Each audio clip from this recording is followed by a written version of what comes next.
Hello, everybody, and welcome back to another episode of the Daft on Draft podcast. I'm your host, Dalton Miller, joined as always by my co host, Corey Kinnan. We're going to get into picks 17 through 32 of our first mock draft. We have watched enough guys over the summer to have a decent feel on who we like, who we dislike. And this is really more than anything an opportunity to talk about these prospects, not necessarily placing them where we believe they're going to go, or what the general team needs are, because they're going to change astronomically in the next 9 months, 10 months before the NFL draft in April. So that matters very little. Just listen to what we have to say about the players, because that's really all that matters here. Before we get started, Corey, how are you doing today? I'm good, man. I'm good. My audit's coming up at work, so feeling a little bit busier day job wise, but we're doing well. We're doing well. Ready to round out here, 17 through 32 here. But yeah, what Dalton said, summer mocks are always really funny.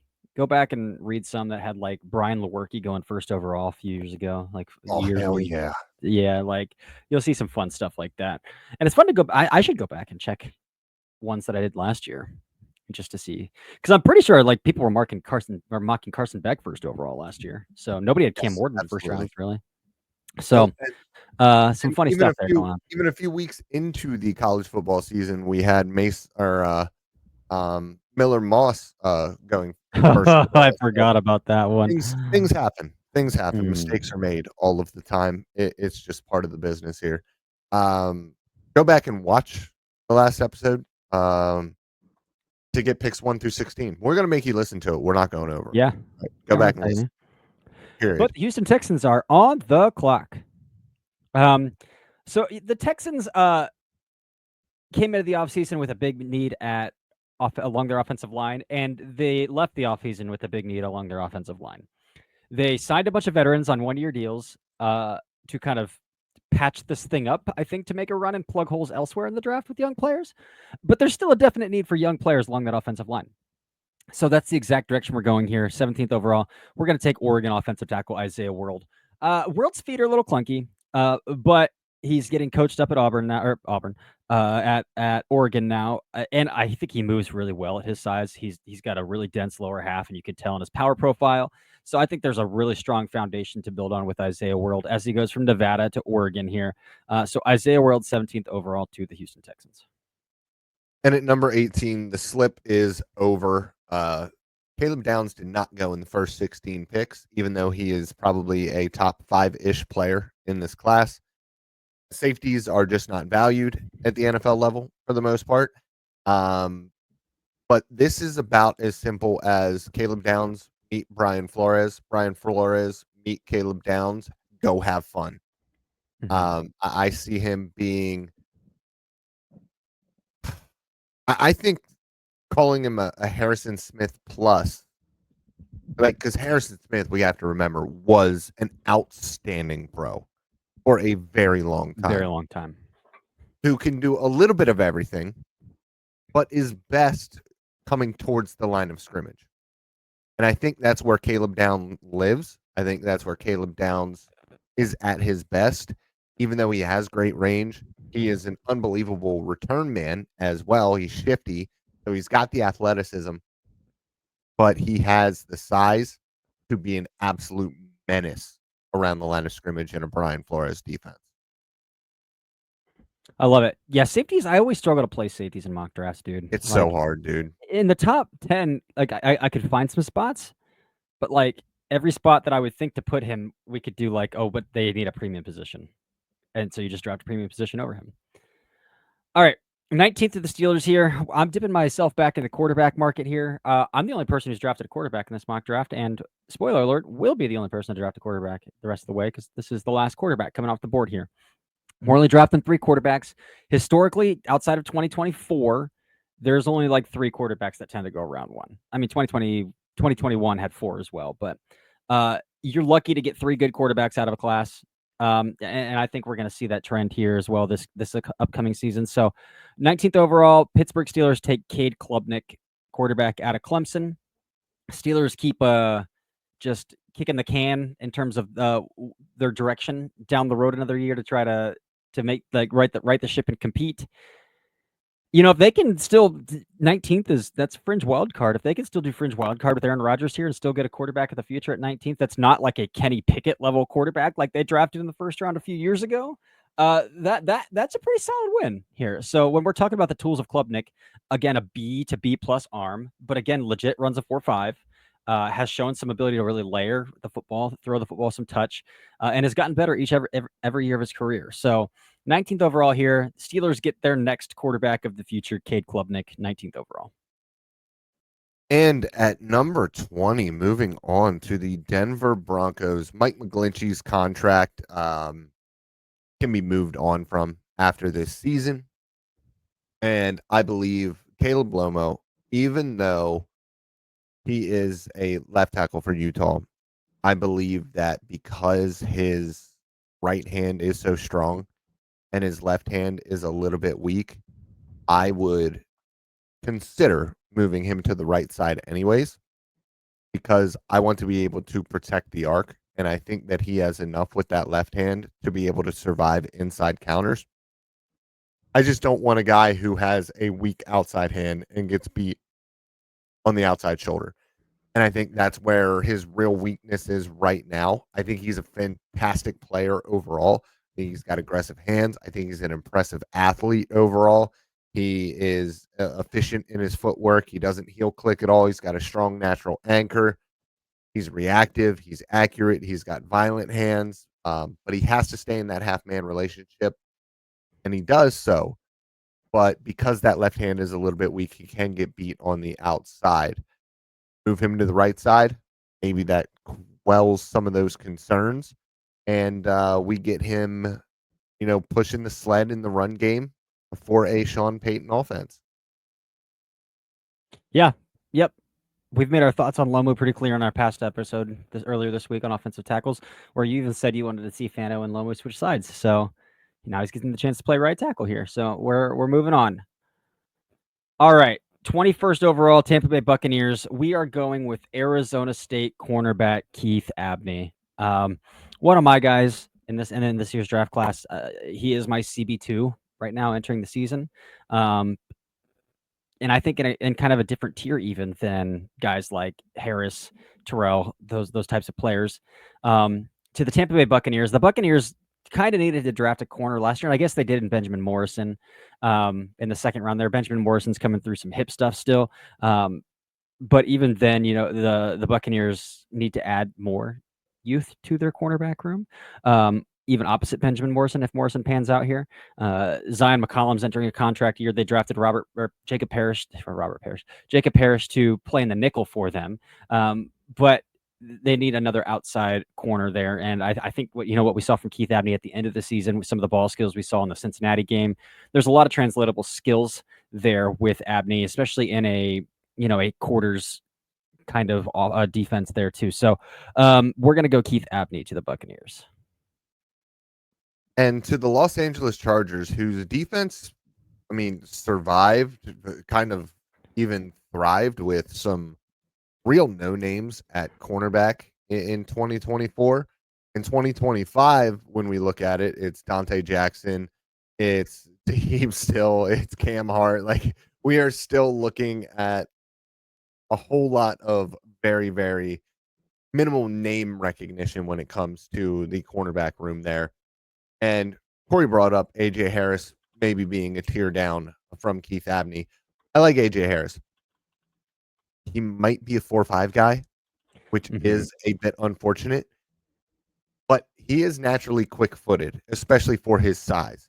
I think he does a really good job mirroring like the more complex route concepts that happen. So we're talking about like blaze out double moves. I think that his eyes stay really, really disciplined in man coverage. And even though he has all that length, I think that we see a little bit of a difference between, like, say, him and somebody like Joey Porter Jr. coming out of Penn State, who, like, clearly was going to grab everybody and anything that he could and is still doing so at the NFL level. I also really like that AJ Harris is not afraid to come up and smack when he has to, which is something that we just don't see from corners these days because they don't really have to and they don't really want to. He has experience from multiple alignments, and I think that he's a really strong midpointer when it comes to cloud coverages. When he's down in the flats for cover two, I think he does a really strong job of midpointing and taking away both routes, the high and the low. The lean frame is a little bit of an issue, and I think that he needs to stay a little bit more patient at the line of scrimmage. But there is a lot to like about Harris, and there is not a lot to like about the Los Angeles Chargers secondary. I dig it. I do like AJ Harris, but that is one thing I have in my notes as well. Is there's a little backpack on him when he's trying to carry vertically for sure, in terms of long speed. So moving on to the Green Bay Packers. The Green Bay Packers just selected a wide receiver in the first round, and then they went out in their first preseason game, and their other wide receivers outside of the guy they drafted in the first round dropped passes again. So they clearly need more than one wide receiver in that room to upgrade it to the point where it needs to be for Jordan Love and company. And so we're gonna take an upside shot here at a player that I really like his tape, man. I've been pretty bullish on his tape. 6'1", 227, and plays with a jetpack on, and I think is pretty fluid at 227 as well. And that's Louisville wide receiver Chris Bell. Again, Louisville, go watch the Clemson game, and they manufacture a touch on a reverse for him, and he just explodes into the open field with the football in his hands. He's running deep outs. He's running comebacks that I think, like, there's no business a dude who's 227 pounds should be getting out of breaks like that. And so I'm a big fan of Chris Bell. I think he has some drop issues too, which might not be what Packers fans want to hear here, but the upside explosiveness, top end kind of athleticism here really makes me bullish. And I think he plays with his hands really well too at that size to create some extra separation with physicality. So I like Louisville, Chris Bell, wide receiver Chris Bell, and I think he's really going to take off here if Miller Moss can push the ball further than 15 yards down the field. So Chris Bell, Green Bay Packers.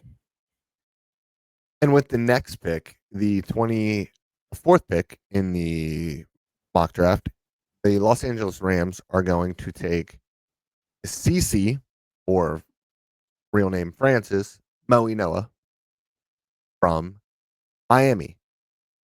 And I think that this is an interesting one because we see him, I think, pretty similarly when it comes to playing right tackle.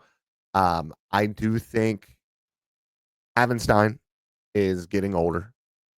The Rams really like guys who have a little bit of positional versatility. I mean, how many positions have we seen Alaric Jackson play over the years for them before finally, settling in at left tackle and then getting a contract from them? And so I think if Francis or CC, whatever he would prefer to be called, is okay, he can start on the interior or start as the swing tackle and learn and grow at the position a little bit, because I do think that he needs some seasoning there. I think he does need to improve technically there. But he has explosiveness. He's got an impressive outside hand. He's got the juice to make the set points in pass pro. He just needs to dial in the consistency and dial in the eyes a little bit. Yeah, you have the Rams doubling up here on big boys in the first round. Go Proctor and Moinoa here. Really overhauling that unit. Mm-hmm. All right.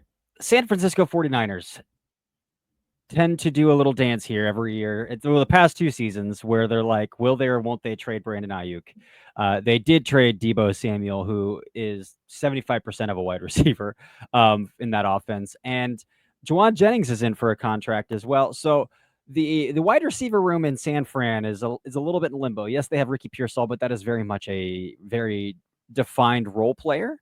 And so they need to add another wide receiver to that room because, again, they could always turn around and get in trade talks with Brandon Ayuk again next year. So with the 25th overall pick here, the San Francisco 49ers are going to go with Ohio State wide receiver Carnell Tate. Again, if you listen to the Ohio State offense episode that Dalton and I do, we're not very high on Carnell Tate because all of the little things he's not very good at playing the wide receiver position. But one more year at Ohio State, the natural gifts, he naturally, as a mover, he reminds me of CeeDee Lamb. And so if he can kind of hone in on some of that other stuff, then we're talking, then we're cooking. And at the end of the day, in this mock draft, 32 players have to go in the first round. So I don't know if there's 32 players that I would want to put in the first round here, but 32 players have to go in the first round. And so Carnell Tate, all the natural gifts. We'll see if he can refine in and hone in a little bit more on the other stuff here. And yeah, we're going Carnell Tate here to the 49ers. And Trey Hendrickson has still not been extended by the Cincinnati Bengals. They just drafted Shamar Stewart in the first round. They drafted, Miles Murphy in the first round of the 2023 NFL draft. And so they have spent premium picks at the position already, but they really need to find that guy. We both believe Stewart can be that guy, but they have taken two guys, again, who are first off the bus type of guys as well. Stewart being an absolute freak of nature physically, and then Miles Murphy being a larger edge rusher as well. Keldrick Falk is that guy as well. He's a first off the bus guy. He accelerates really well for 270 pounds. He's got outside in versatility as a rusher. He's got natural power. He's got strong eyes. He's got good feel. He just has absolutely no pass rush plan whatsoever, which could be scary. But if one of Shamar Stewart or Keldrick Falk to turn into a plus pass rusher, the run defending side of things should be a massive plus on the edges for the Cincinnati Bengals. And so you're still getting quality play, even if you might have to find or produce pass rush productivity in more creative ways. And so you swing for the fences here in a class overall where you're picking lower. You're picking 26th overall here right now, and there just might not be a ton of talent that you can see with two wide eyes. You might need to squint a little bit, and if you squint, Falk has top 15, top 10 physical ability. I love it. Yeah, I'm not as high as on Falk. I see it though, and he's 19. So I'm not high on him either. This is more predictive-ish than anything else. Yeah. So we're gonna move on to the Washington Commanders here, and I'm gonna give the Commanders the best player on my board, and it's a player who I'm actually much higher on than 27th overall, but I didn't have a place to put him. And that's Florida's Caleb Banks. And honestly, Washington's not a great place to put him either because their defensive line depth is pretty good. They just signed Javon Kinlaw to a decent-sized deal. They have Daron Payne, who they could get out of that, but they also have Johnny Newton. So it's tough to like figure out what to do here. But again, Banks can play a little bit of 4i5 tech as well. So kind of what Dorrance Armstrong is doing for them right now, if Dorrance Armstrong doesn't hang around too. So I'm going to go with the massive 6'6" defensive tackle from Florida here in Caleb Banks, who's got a really good speed to power profile, really explosive hands. So I think this is a good spot for him. Yeah, and the Baltimore Ravens do what the Baltimore Ravens do. They typically draft really good football players. They just go and they draft good football players. And they did that here as well with Reuben Bain Jr., Miami defensive lineman is what I'm going to call him, because he will not play, in my opinion, the outside linebacker position for the Baltimore Ravens. They like to stand their guys up on the edge. I don't think that's who he is. I think he is a 4i, 3 tech, 5 tech kind of guy. But he is so laterally explosive for 275. His ability to cross face is pretty fantastic. He's got an impressive club and swim. He is dangerous reduced down as a rusher because he is so quick off of the ball. He's a bull in a china shop. When he is crashing on defensive line games, he really opens lanes up for his teammates. Extension and grip strength are evident, even though I think he is a little bit chopped off with the arms. They're not very long. He does a very good job of maximizing his length, and he is ox strong. And so he is able to discard blockers pretty well with a nice little push pull. He's got speed to power. He's got a floating little club and rip that he flashed versus Iowa State that was on the edge. And so he can win on the outside. But I think where he is going to really thrive is maybe instead of playing at 275, over time, get him up to 285, keep him in the interior a little bit more, survive there as a run defender, and be an absolute menace as a pass rusher from the interior. Love it. Love it, love it, love it. All right, we are moving on here. Ruben Bain, interesting player. He's a Raven. That feels like a Raven though. Feels like a Raven. Detroit Lions are going to take a similar player to Bain here. Another guy with inside out versatility. Kind of a weird profile. Doesn't have as much power as you'd like, but has more flexibility than you'd think. And a similar guy to like what you would expect for the Detroit Lions to take as well for an edge rusher. They like their big boys. Yeah, for sure. And they drafted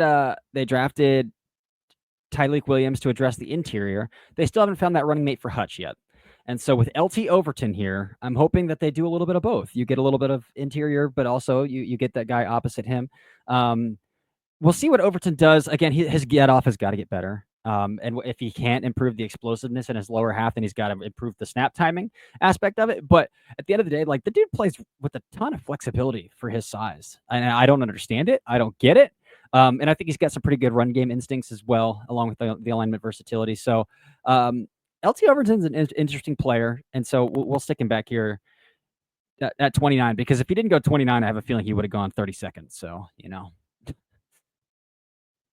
Yeah, but he would have definitely ended up going 32nd. The same with Ruben Bain. Like it's just, first of all, those are Brandon Graham regens. Yeah, we'll get to it when we get to Fletcher the Cox, Eagles. Brandon Graham region. Yeah.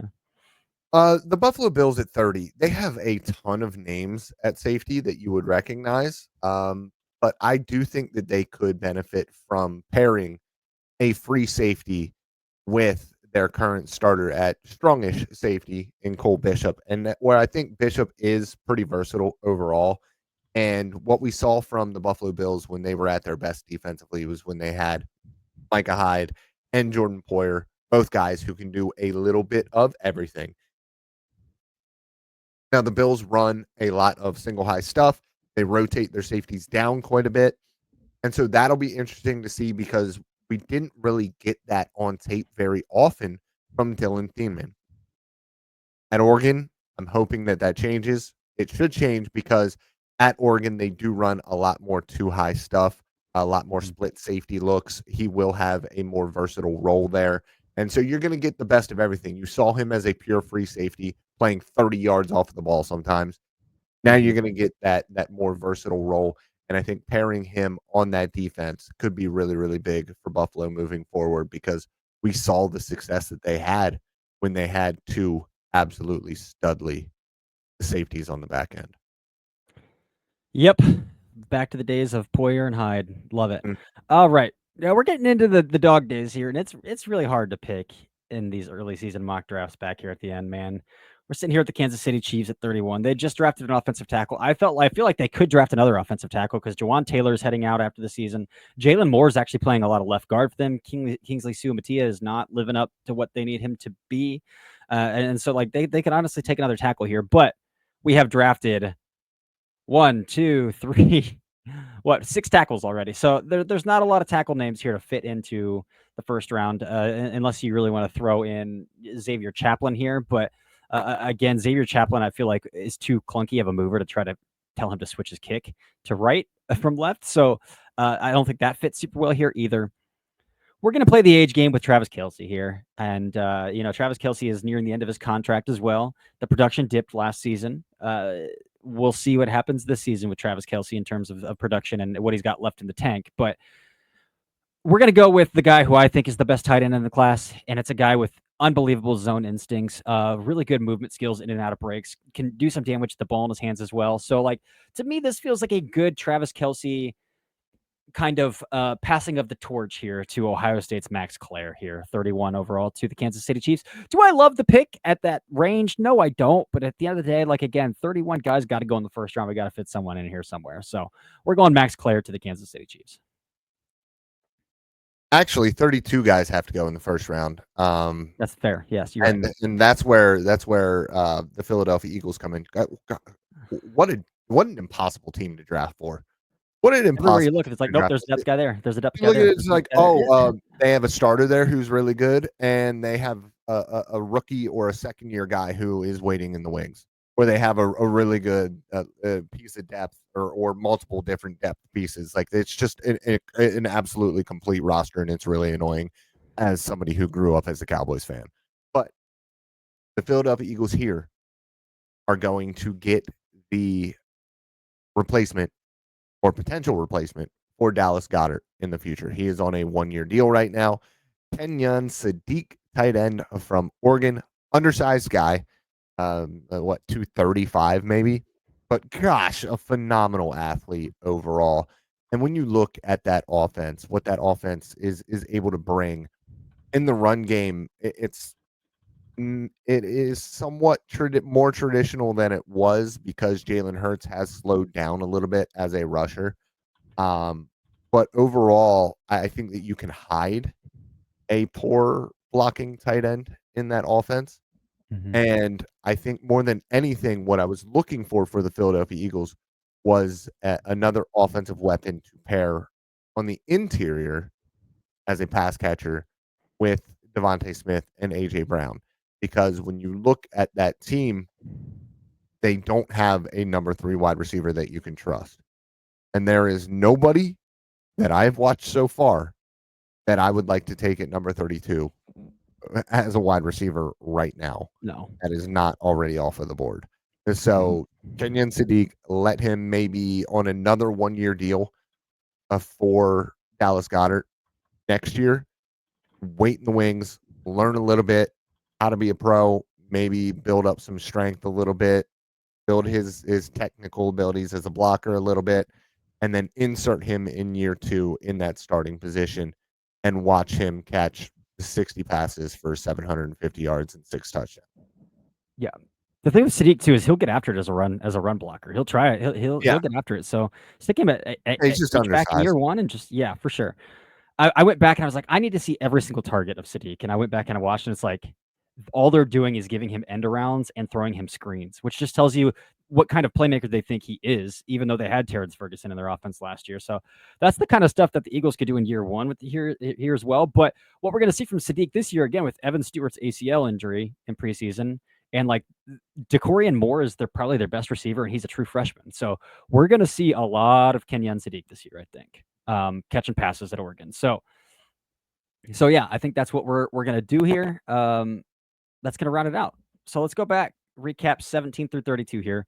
Houston Texans at 17, Isaiah World. Minnesota Vikings at 18, Caleb Downs. 19, Pittsburgh Steelers, Cade Klubnik. 20th, Denver Broncos take Caleb Lomu, offensive tackle out of Utah. Buccaneers take Keith Abney, Arizona State corner. Los Angeles Chargers go A.J. Harris, Penn State corner. Green Bay Packers take another wide receiver and Chris Bell from Louisville. The Los Angeles Rams take C.C. Moinoa from Miami. 49ers go Carnell Tate, Ohio State wide receiver. The Bengals take another edge rusher and Keldrick Falk from Auburn. The Washington Commanders take Caleb Banks, defensive tackle from Florida. Denver Broncos go defensive lineman Ruben Bain from Miami. Lions go LT The Baltimore Overton. Ravens too, but you said the Denver Who did I Broncos. say? Oh, the Baltimore Ravens. My bad. Lions go LT Overton, edge rusher from Alabama. Bills go Dylan Thieneman from Oregon, safety. Chiefs go tight end Max Clare from Ohio State, and Eagles go Kenyon Sadiq, tight end from Oregon. And I think that's all we got for you today. That is 32 picks.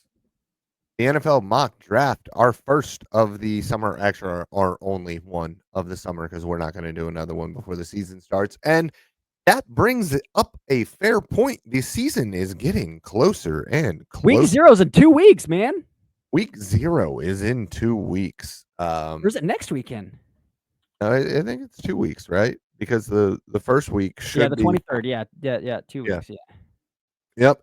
That's wild. And when that happens, guess who is going to have the all 22 up on Patreon right after the games are over? I don't know how many games there are. I haven't even looked yet. I'm dreading the workload that is coming with the college football season for me. Yeah, good luck with that. I'm glad I'm not diving into that, but I'm glad football's back, man. We got preseason footballs. It's just good to have it on the screen. It's good to have it on the screen.